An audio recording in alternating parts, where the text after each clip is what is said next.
आपको कैसे पता चलेगा कि आपका फॉर्म एक्सेप्ट हुई है या नहीं हुई है? तो इस वीडियो में आपको ये क्लियर हो जाएगा कि आपको कैसे पता चलेगा कि आपने जो फॉर्म को फिलअप किया है ऑफलाइन, वो फॉर्म आपका एक्सेप्ट हुई है या नहीं हुई है। और जितने लोगों को अभी तक मैसेज आ चुका है, प्लीज आप कमेंट करके एक बार बता दीजिए कि किनका किनका मैसेज आया है, किस टाइप से मैसेज आया। हो सके तो आप स्क्रीन उसको कॉपी करके आप पेस्ट कर दीजिए कमेंट बॉक्स में, ताकि जितने भी स्टूडेंट्स हो सबको वो देख सके कि किनका क्या मैसेज आया है। तो आप चैनल पे न्यू होंगे तो चैनल को सब्सक्राइब कर लीजिएगा, और एक रिक्वेस्ट है कि आप टेलीग्राम से जरूर जुड़िएगा। डिस्क्रिप्शन बॉक्स में लिंक दिया हुआ है, आप टच करके आप लिंक के थ्रू जुड़ सकते हैं और वहीं पे सारा अपडेट दिया जाता है। ठीक है, तो चलिए हम वीडियो को स्टार्ट करते हैं।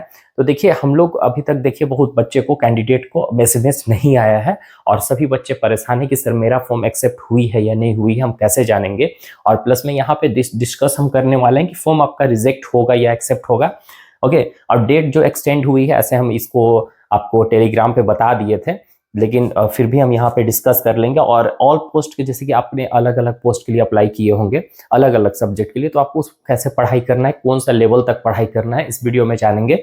और रही बात की एक इंग्लिश कैंडिडेट के लिए, कि जैसे कि पिछले बार क्या था कि इंग्लिश में अगर आप इंग्लिश के लिए अप्लाई कर रहे हैं तो टोटल 80 मार्क्स का इंग्लिश था, तो 80 मार्क्स का ही होगा। लेकिन इस बार क्या चेंज हुआ है या नहीं हुआ, वर्बल और नॉन वर्बल उनके लिए भी होगा या नहीं होगा, तो चलिए हम वीडियो में जानेंगे। तो देखिए, फर्स्ट में आपको हम बता दें कि जिनका मैसेज अभी तक नहीं आया है, ठीक है, जैसे कि बहुत कैंडिडेट को मैसेज नहीं आ रहा है, और जितने भी कैंडिडेट को मैसेज आ रहे हैं, तो आप देखिएगा जो भी कैंडिडेट जो भी मैसेज करेंगे कमेंट बॉक्स में, जितने भी, प्लीज आप एक बार दे दीजिएगा, तो उनका कुछ ना कुछ करेक्शन होगा।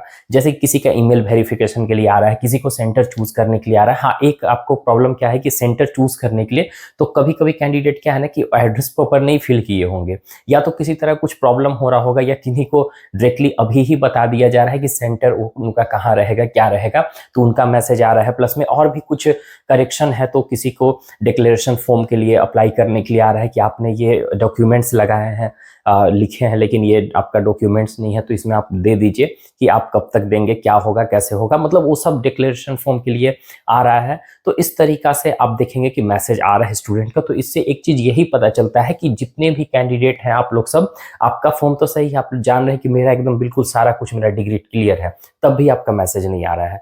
तो देखिए, मैसेज नहीं आ रहा है तो इससे परेशान होने की जरा सा भी जरूरत नहीं है। तो आप इसलिए मैसेज नहीं आ रहा है कि जिनका ऑलरेडी सारा डॉक्यूमेंट सही है, सब कुछ सही लगा हुआ है, तो उनको मैसेज क्यों करेंगे। हाँ, किन्हीं किन्हीं कैंडिडेट का है कि जो कि उनको लग रहा है कि नहीं मेरा फॉर्म में भी रिजेक्ट हो सकता है, तो उनको भी पता चल जाएगा। तो आप जैसे कि जो डेट अभी हमारा डेट 22 नवंबर से स्टार्ट है, मतलब यहाँ से आपका ऑनलाइन स्टार्ट था, और जो अभी ऑनलाइन मतलब कि आपको रजिस्ट्रेशन स्टार्ट करना होगा। जैसे कि पोर्टल ओपन होगा, वो लिंक दिया हुआ रहेगा जब भी स्टार्ट होगा तो, और यहाँ पे आपको सिंपली रजिस्टर करना था अपना डेट ऑफ बर्थ या मोबाइल नंबर से, और उसके बाद सिंपली आपको पोर्टल खुल जाएगा। वहाँ पे आपको अपना photo, passport size signature upload करना था और फाइनली पेमेंट करना था। ठीक है, तो इस तरीका से कुछ आता, और आने के बाद ये 10 तारीख तक आपका डेट था, लेकिन यही 2 दिन और एक्स्ट्रा कर दिया गया, 3 दिन, तो 25 से ओपन होगा। मतलब कि अभी जो स्टूडेंट्स का जो ऑफलाइन फॉर्म है उसको अभी तक स्क्रूटनी किया जा रहा है, वो भेजा गया है वहां, तो इसी की वजह से लेट हो रहा है। ठीक है, क्योंकि जो फॉर्म का डेट था हम लोग देखे थे कि आपका 5 नवंबर तक ही था जमा करने के लिए, लेकिन एक्सटेंड किया गया था, जिसके कारण यहाँ पे भी एक्सटेंड किया जा रहा है, तो थोड़ा लेट हो रही है। लेकिन मैसेज जो है ना, आपको मैसेज बेसिकली 25 तारीख के अराउंड में आपको मिल जाएगा। और ये किनको मिलेगा, जैसे कि जिनका अभी करेक्शन है उनको तो क्लियर कर ले रहे हैं, ईमेल वेरीफाई नहीं, ईमेल वेरीफाई कर ले रहे हैं, ताकि आगे किसी तरह कोई दिक्कत ना हो स्टूडेंट के साथ, इसीलिए ऐसा मैसेज भेजा जा रहा है सबको।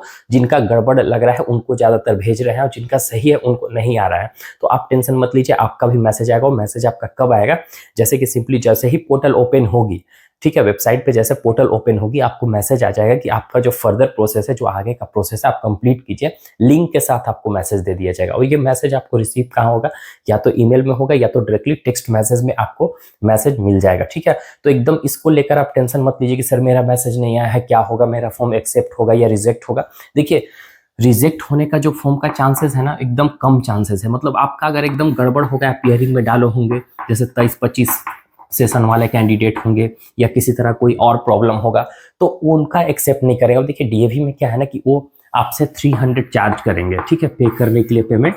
तो कौन नहीं चाहेगा कि ये 300 दे। तो वो मतलब वो चाहेंगे कि आपका फॉर्म को एक्सेप्ट कर ले, ठीक है, क्योंकि अगर कम कैंडिडेट को सेलेक्ट करते हैं तो उनको पैसा नहीं मिल पाएगा, वो पेमेंट नहीं करवा पाएंगे। वो जान रहे हैं कि हम पेमेंट करवा लेंगे, फिर ऐसा नहीं है कि वो आपको ये अप्लाई कर दिया और एग्जाम क्वालिफाइड हो गए तो आपको जॉब दे दिया गया, ऐसा तो हो नहीं रहा है। अब तो ये एक तरह से सर्टिफिकेट आपको मिल रहा है, उसके बाद आपको सब जगह जाना होगा, जहाँ जहाँ वैकेंसीज आएगी वहाँ पे आपको अप्लाई करना होगा। तो इसीलिए आपको ये कम चांसेस है कि आपका फॉर्म को एक्सेप्ट करें, रिजेक्ट करेंगे। आपका फॉर्म को वो क्या करेंगे, एक्सेप्ट ही करेंगे, ज़्यादा चांसेस है। लेकिन जिनका ज़्यादा गड़बड़ होगा उन्हीं का रिजेक्ट होगा, बाकी सबका रिजेक्ट नहीं होगा। तो आप 25 तक वेट कर लीजिए, 25 को ही आपका मैसेज आ जाएगा, या तो उससे पहले भी आ सकता है, तो आपको पेमेंट करने के लिए आएगा। और उसके अलावा आपको टेंशन नहीं लेना, 25 से लेकर 10 तक आपके पास ये टाइम रहेगा, 10 दिसंबर तक पेमेंट करने के लिए। हो सके डेट एक्सटेंड भी होगा 1-2 दिन, क्योंकि डेट एक्सटेंड होता आ रहा है, तो यहाँ पे भी डेट एक्सटेंड होगा। लेकिन हम लोग को डेट एक्सटेंड का वेट नहीं करना है, इसी के बीच में कर लेना है। 25 को आप मत कीजिएगा, 26, 27 ऐसे कर लीजिए। तो आई थिंक इसको लेकर आप टेंशन बिल्कुल फ्री हो जाइए कि किसी तरह कोई टेंशन नहीं है। मैसेज नहीं आ रहा है तो अभी तक नहीं आया है, क्या हुआ है, आपका सब सही है, तो एकदम टेंशन फ्री हो जाइए कि मेरा मैसेज नहीं आ रहा है। तो आपका फॉर्म एक्सेप्ट हो गया है तभी मैसेज नहीं आ रहा है, आप में किसी तरह कोई दिक्कत नहीं पाया गया होगा आपके फॉर्म में, इसी वजह से आपको मैसेज नहीं करे। अगर किन्हीं का जैसे कि मोबाइल ही नंबर गड़बड़ है, तो ईमेल ही गड़बड़ है, तो ऐसे में उनको दिक्कत हो रहा होगा कि कम्युनिकेट करने में। लेकिन चांसेस है कि उनका भी फर्दर कर देंगे, लेकिन ये चीज प्रॉब्लम हो सकती है आपको जिनका ईमेल और मतलब सब कुछ गड़बड़ है, ना फोन नंबर सही है, ना ईमेल आईडी सही है, ऐसे में दिक्कत होगा, ठीक है। कम्युनिकेशन करने के लिए उनके पास कुछ होना चाहिए, ताकि आपसे प्रोसेस करके कॉल करके किसी भी तरह को जो भी गड़बड़ है वो सुधार सके, ठीक है। तो इसीलिए ऐसे ही कैंडिडेट को ज्यादातर मैसेज जा रहा है। एंड कमेंट में आप देख लीजिएगा, वही टाइप के कैंडिडेट होंगे जिनका मैसेज आ रहा है। तो उनको भी टेंशन नहीं कि सर मेरा मैसेज आया तो क्या मेरा फॉर्म रिजेक्ट होगा, नहीं, आपको मैसेज भेजा गया, दैट मीन्स कि आपका फॉर्म को एक्सेप्ट करना था, इसीलिए मैसेज भेजा गया। रिजेक्ट करना रहता तो आपको, अगर एकदम ज्यादा गड़बड़ रहता तो उनको तो रिजेक्ट कर ही दिए होंगे, लेकिन आपका लग रहा था सही है तभी वो मैसेज करके आपको वेरीफाई कर रहे हैं। तो आप टेंशन मत लीजिएगा, और जिनका नहीं आया है वो भी टेंशन मत लीजिएगा।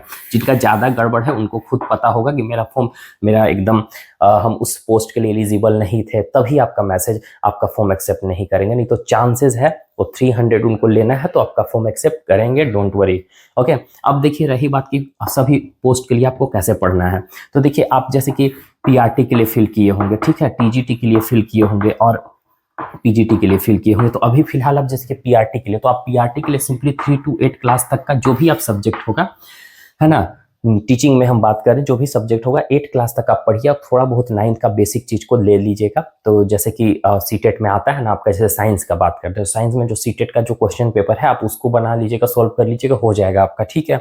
अब टीजीटी में आपका 9th 10th अच्छे से एकदम क्लियर कर लीजिए, जो भी आपका सब्जेक्ट है, मैथ्स है, साइंस है, जो भी है आपका, है ना, सोशल साइंस वगैरह, 9th 10th और 11th 12th का थोड़ा बहुत पढ़िएगा। अब रही बात कि 11th 12th क्या पढ़ना जरूरी, आप 9th 10th एकदम अच्छे से कर लीजिएगा ना तो आपका हो जाएगा। 11th 12th से 5, 6, 10 नंबर का मैक्सिमम पूछेंगे, मैक्सिमम बता रहे हैं, तो ऐसे नहीं भी पढ़िएगा तो आपका इधर ही क्वालिफाइड हो जाएगा। रही बात पीजीटी का, तो पीजीटी का +2 तक भी अच्छे से कर लीजिएगा तो आपका हो जाएगा। मतलब आपका अगर बेसिक क्लियर है +2 में और एडवांस लेवल का, जैसे कि आपका नीट वगैरह में जो होता है, आईआईटी वगैरह में, तो इस तरीका से जो पढ़ाई होती है ना, तो वो सब अगर आपका क्वेश्चन सोल्व हो रहा है मैथ्स में या फिजिक्स केमिस्ट्री जो भी है आपका सब्जेक्ट, तो आप आराम से क्वालिफाइड कर सकते हैं। और रही बात टीचिंग एंड नॉन टीचिंग का, जो हम सिलेबस आपको प्रोवाइड किए हैं, देखिए उसको आप पढ़िए, उससे आपको आइडिया लीजिए, लेकिन आपके पास जो भी अदर सोर्स है वो भी आप पढ़ाई कीजिए, ठीक है। उसमें सर्च करके पढ़ाई करते रहिए, जो आपने ग्रेजुएशन में पढ़ा है, जैसे जो भी आप dance, music, art and craft जैसे आप पढ़े होंगे उसके हिसाब से आप तैयारी करिएगा तो आपका हो जाएगा क्वालिफाइड, ज़्यादा टफ नहीं होता है। और रही बात एक यहाँ पे कि इंग्लिश वाले का, तो देखिए पिछले बार इंग्लिश में क्या बोला गया था कि अगर जिनका इंग्लिश है सब्जेक्ट, वो टोटल 80 मार्क्स का इंग्लिश ही आएगा। थोड़ा बहुत इसमें कुछ इंक्लूड करते थे, लेकिन टोटल 80 मार्क्स का इंग्लिश ही था, जो बेसिक लेवल 30 मार्क्स का। लेकिन इस बार ऐसा कहीं मेंशन नहीं किया गया है कि आपका टोटल 80 मार्क्स का इंग्लिश ही आएगा। वर्बल और नॉन वर्बल रीजनिंग के लिए भी दिया गया है इसमें, वो सभी के लिए है ऐसा। तो आप देखिए इसमें ये टेंशन, ये चांसेस मत लीजिए कि नहीं मेरा इंग्लिश ही होगा। आप वर्बल और नॉन वर्बल रीजनिंग को भी आप थोड़ा बहुत तैयारी कर लीजिए, क्योंकि ऐसा कहीं लिखा नहीं हुआ है इस बार। अगर लिखा रहता तो हम आपको बताते, लिखा हुआ नहीं है, तो आप इसमें ऐसा मत छोड़िएगा नहीं कि हम वर्बल और नॉन वर्बल रीजनिंग आप बना लीजिए, उससे क्या दिक्कत है, कोई प्रॉब्लम नहीं है, पढ़ाई करने में कोई दिक्कत नहीं। लेकिन पहले अपना सब्जेक्ट को अच्छे से कमांड कर लीजिए। और थोड़ा बहुत इंग्लिश भी रहता है वर्बल और नॉन वर्बल रीजनिंग में, एंटोनिम्स हो गया, सिनोनिम्स हो गया, इस तरीका से। तो आप एकदम इंग्लिश वाले नॉन वर्बल, और ये वाला जो है ना आपका, हम कल आपको प्रोवाइड कर देंगे पीडीएफ, जिससे आप बस सोल्व करो, इससे ज़्यादा आपको कुछ नहीं आएगा। ये हाई लेवल का ही हम देंगे, उससे लो ही आएगा, हाई नहीं आएगा, ठीक है। और उस टाइप का रहेगा, तो आप एकदम जो हम देंगे उसको आप परचेज कर लीजिएगा, बहुत कम रेट में आपको दिया जाएगा, और उससे आपका 30 नंबर कंफर्म हो जाएगा। जो भी आएगा आप उसमें इंपॉर्टेंट डेट हो गया, प्रीवियस ईयर क्वेश्चंस हो गए, कुछ थोड़ा बहुत आपको दे दिया जाएगा, ठीक है। तो होप सो आपको इसमें क्लियर हो गया होगा। तो इंग्लिश वाले जो टेंशन में थे कि सर मेरा क्या 80 मार्क्स का, तो हाँ आपका टोटल 80 मार्क्स का होगा, लेकिन उसमें 30 मार्क्स का वर्बल और नॉन वर्बल भी आ सकता है, तो आप इसको स्किप नहीं करिएगा, इसको भी ले लीजिएगा साथ में। नहीं आया तो अच्छा है, आ गया तो आप कर सकते हैं। Okay, bye, take care everyone.